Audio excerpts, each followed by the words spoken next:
Assalamualaikum warahmatullahi wabarakatuh. Apa kabar sobat sekalian? Semoga baik-baik saja. Jumpa lagi di channel Dialgo. Kali ini kita akan membahas info kesehatan yang ada di sekitar kita, yaitu tentang penyebab sakit pinggang ya. Jadi 7 penyebab sakit pinggang yang antara lain adalah usia hingga faktor keturunan ya. Jadi ini informasi yang insya Allah akan memberikan kita kewaspadaan dan juga bagaimana kita untuk menjalankan pola kebiasaan itu menjadi lebih baik, khususnya untuk menjaga supaya pinggang ini ya tidak sakit ataupun ada keluhan-keluhan yang lain. Nah, sebelum kita mulai ya, bagi Anda yang ingin mencoba produk herbal kami yaitu madu hutan ya, kemudian madu nektar, madu super kaliandra, madu multiflora, bisa langsung cek ya, link pembelian ada di deskripsi, atau bisa kunjungi toko online kami Dialgo di Tokopedia atau Shopee. Baik sobat sekalian, jadi masalah sakit pinggang itu masalah hal yang sering dialami oleh kebanyakan orang ya, rata-rata menjelang usia yang agak kepala tiga gitu ya, atau bisa saja dialami di usia-usia yang di bawah itu ya, misal 25 dan lain sebagainya. Nah, sakit pinggang ini ya, kita ketahui memang sangat nyeri itu ya. Kebanyakan orang itu kan kalau sudah sakit pinggang ya, solusinya ya kekurangan minum air misalnya. Nah, lebih jauh, lebih dalam kita akan mengupas ya, apa itu sakit pinggang dan apa saja penyebabnya yang bisa kita dapatkan antisipasi atau juga kewaspadaan untuk menjaga organ ataupun bagian tubuh sekitar pinggang ini gitu ya. Jadi sakit pinggang itu ada rasa nyeri di sekitar tulang lumbar di antara cakram, jadi ada cakram dan juga jaringan otot dan saraf tulang punggung hingga organ tubuh di sekitar panggul dan perut. Nah, kalau dalam dunia medis sendiri, rasa nyeri pinggang ini biasa disebut dengan lumbago ya, lumbago. Jadi sakit pinggang itu memang dapat dialami oleh siapapun ya, dan penyebabnya pun beragam, dan tentu saja juga penanganan yang tepat. Oleh karena itu kita perlu mengetahui penyebab sakit pinggang ini.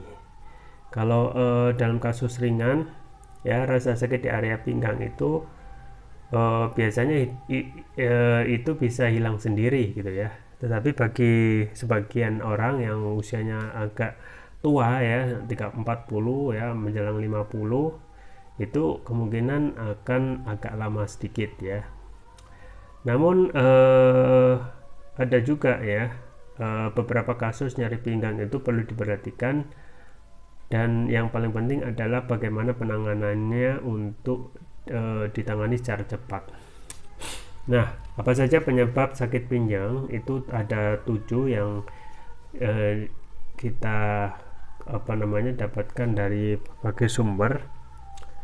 Kenali apa saja penyebab sakit pinggang. Di antaranya yang pertama adalah penyebabnya stenosis spinal ya. Apa itu ya?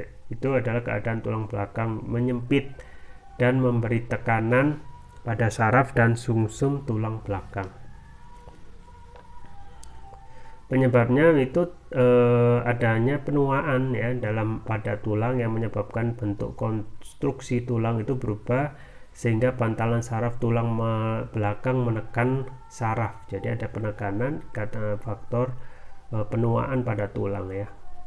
Faktor yang meningkatkan kondisi ini adalah penderita skoliosis ya, tulang punggung yang agak membentuk huruf S ya, kadang yang pernah mengalami cedera maupun menjalani operasi tulang belakang. Jadi selain itu, kelebihan kalsium dalam tubuh juga dapat menjadi penyebab stenosis spinal. Jadi masalah kalsium ya yang kurang. Penyebab sakit pinggang kedua yaitu sciatica ya. Apa itu sciatica? Yaitu rasa sakit yang disebabkan oleh tertekannya saraf. Kalau tadi menyempit ya, keadaan tulang belakang yang menyempit dan memberi tekanan pada saraf dan sumsum tulang belakang. tulang ya. Nah, kalau ini lebih kepada sarafnya itu sendiri, rasa sakit yang disebabkan oleh tertekannya saraf yang menghubungkan saraf tulang belakang dan saraf tungkai. Nah, ini bisa terjadi ketika ada pergeseran bantalan saraf di tulang belakang sehingga menyebabkan saraf terjepit. Kalau ciri umum dari skiatika adalah munculnya rasa kesemutan disertai nyeri hebat yang menjalar dari pinggang kiri ya atau kanan menuju tungkai dan kaki. Nah, skiatika ini sendiri ya dapat pulih dengan mengkonsumsi obat pereda nyeri di apotek ya. Anda juga bisa ya cara lain misalnya mengkompres bagian yang sakit dengan air hangat. Yang ketiga yaitu osteoartritis ya, penyebab sakit pinggang yaitu osteoartritis. Kondisi ini disebabkan oleh sendi yang tidak terhidrasi sehingga menyebabkan rasa sakit ya, dan juga peradangan, ketidakstabilan dan stenosisi pada tingkat yang bervariasi. Penyebab keempat yaitu kelainan bentuk ya. Nyeri pinggang itu juga dapat disebabkan oleh kelainan bentuk tubuh ya. Salah satu kelainan tersebut adalah kelengkungan tulang belakang yang dapat menyebabkan sakit pinggang. Yang kemudian yang kelima adalah faktor usia ya. Penyebab sakit pinggang adalah faktor usia. Jadi orang di atas 30 tahun ke atas banyak mengalami sakit pinggang dan punggung ya. Hal itu karena tulang belakang atau tulang punggung itu dapat aus seiring dengan bertambahnya usia. Yang keenam ya, yang keenam itu berat badan. Orang yang memiliki kelebihan berat badan atau obesitas cenderung mudah mengalami sakit punggung. Ya, hal itu disebabkan tekanan pada sendiri dan cakram saat kelebihan berat badan ya. Dan kemudian yang ketujuh, yang terakhir yaitu faktor sakit pinggang adalah faktor keturunan. Apakah ada ya. Jadi sakit pinggang ini juga disebabkan oleh riwayat keluarga ya. Orang yang memiliki riwayat keluarga dengan osteoartritis atau penyakit lainnya juga memiliki resiko tinggi mengalami nyeri pinggang. Jadi itu ya sobat sekalian. Jadi memang kondisi pinggang itu kalau sudah kena, waduh itu kita nggak bisa menjalankan aktivitas itu secara baik ya. Apalagi kalau kita sedang mobile ya, memang aktivitas yang istilahnya bergerak itu harus intensitaskan ya, intensify ya, mengintensitaskan aktivitas pergerakan, yaitu dengan apa? Dengan olahraga gitu ya, olahraga yang kita ketahui hasilnya, dan olahraga itu sendiri adalah investasi yang hasilnya akan kita nikmati di kemudian hari ya. Dengan apa? Dengan kondisi yang lebih baik dan tidak mudah cepat sakit, termasuk juga jauh dari ataupun minimal ya,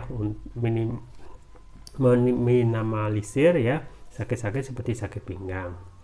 Dan saya juga terus merekomendasikan untuk konsumsi obat kesehatan, produk herbal kesehatan, yaitu propolis ya. Jadi propolis itu adalah produk turunan madu, yaitu produk turunan lebah selain madu yang manfaatnya sangat luar biasa. Dan saya rekomendasikan adalah TPR atau Turkish Propolis Turkiya ya. Yang ini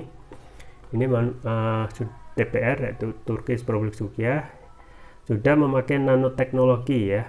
Apa itu nanoteknologi? Teknologi yang dapat meningkatkan kelarutan dan penyerapan oleh tubuh, artinya dapat mempercepat penyembuhan terhadap penyakit. Kemudian manfaatnya apa saja ya? Antara lain dapat mengatasi penyakit non medis ya. Kemudian juga dapat mengatasi penyakit kolesterol ya, untuk imunitas tubuh ya, asam urat, diabetes, stroke ya, luka ringan, batuk pilek ya, mah, kanker ginjal ya, jantung, sinusitis, paru-paru, demam dan lain sebagainya. Jadi ini adalah produk sabu jagat yang insya Allah akan bisa memberikan kesembuhan untuk berbagai macam penyakit, dan testimoni sudah banyak gitu ya. Kemudian untuk varian selanjutnya untuk ini adalah Turkish Propolis Turkiya Brand ya. Manfaatnya antara lain dapat memberikan nutrisi pada otak ya, kemudian dapat meningkatkan konsentrasi, membantu pemulihan stroke ya, membantu proses pertumbuhan pada anak dan remaja, meningkatkan stamina, mengatasi gangguan migrain, mengatasi keluhan vertigo, sakit kepala, stres, kepala pening, sekaligus meningkatkan kecerdasan pada anak dan remaja, dan sekaligus memudahkan mereka menghafal pelajaran. ya, jadi ada susah dalam menghafal perjalanan, bisa dicoba untuk Turkish Public Ruqyah Brain. Dan juga menutrisi otak orang dewasa yang suka lupa atau pikun. Konsumsinya mudah ya, keunggulan Turkish Public Ruqyah diantaranya sudah mendapatkan sertifikat halal dari MUI, sertifikat dari BPOM, sertifikat dari ini ya, International Nano Entrepreneur Association ya. Kemudian juga penggunaannya mudah, tinggal meneteskan Turkish Public Ruqyah sesuai berat badan tubuh. Misalkan berat badan tubuh 60 kg, berarti 6 tetes dikonsumsi 2 kali pagi dan malam. Untuk terapi berat ya, untuk kolesterol, diabetes ya, untuk jantung bisa 3 kali pagi, siang, dan malam. Jangan lupa untuk selalu menjaga imunitas tubuh dengan konsumsi rutin Turkish Public Ruqyah, atau bisa produk herbal kami yang lain yaitu madu hutan. Link pembelian ada di deskripsi, atau bisa kunjungi toko online kami di Olgo, di Tokopedia atau Shopee. Itu saja yang bisa saya sampaikan. Semoga bermanfaat. Jangan lupa like, share, dan subscribe. Sampai jumpa lagi. Wassalamualaikum warahmatullahi wabarakatuh.